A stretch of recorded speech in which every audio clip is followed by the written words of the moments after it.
شاید آپ ان صاحب کو نہیں جانتے، یہ سندھ کے علاقے خیرپور میرس کے شہر ٹھری مروا کے رہائشی اور 17ویں گریڈ میں ریٹائرڈ ہونے والے ایک اسکول ٹیچر ہیں۔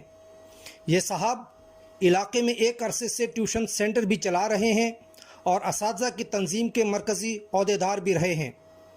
ابھی تعارف مکمل نہیں ہوا۔ یہ صاحب معروف سماجی رہنما ہیں۔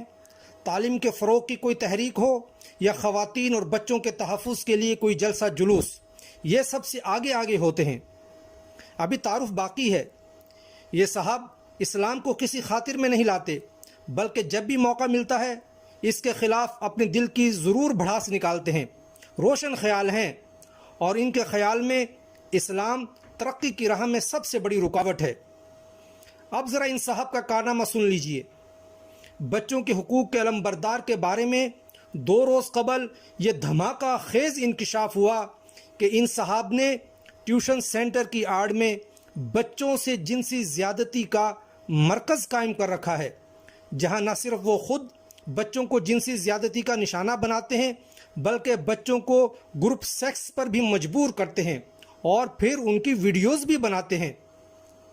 ان کی بنائی ہوئی ایسی بہت سی ویڈیوز سوشل میڈیا پر اپلوڈ ہو چکی ہیں جن میں نہ صرف وہ خود بچوں سے جنسی زیادتی کر رہا ہے بلکہ بچوں کو بھی اس کام پر لگا رکھا ہے، لیکن بہت معذرت ہم اس طرح کی کوئی ویڈیو یا تصویر آپ کے ساتھ شیئر نہیں کر پائیں گے۔ ملزم کے خلاف مقدمہ ہو چکا ہے مگر آخری اطلاعات تک اسے گرفتار نہیں کیا گیا۔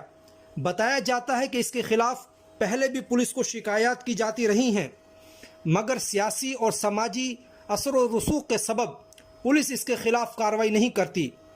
علاقے سے موصولہ اطلاعات کے مطابق ابھی تک 132 بچوں کے ساتھ جنسی زیادتی کی رپورٹس سامنے آ چکی ہیں۔ بعض افراد کی جانب سے یہ بھی امکان ظاہر کیا جا رہا ہے کہ یہ ملزم بچوں کی فحش ویڈیوز کی خرید و فروخت کے کسی عالمی کاروبار کا بھی حصہ ہو سکتا ہے۔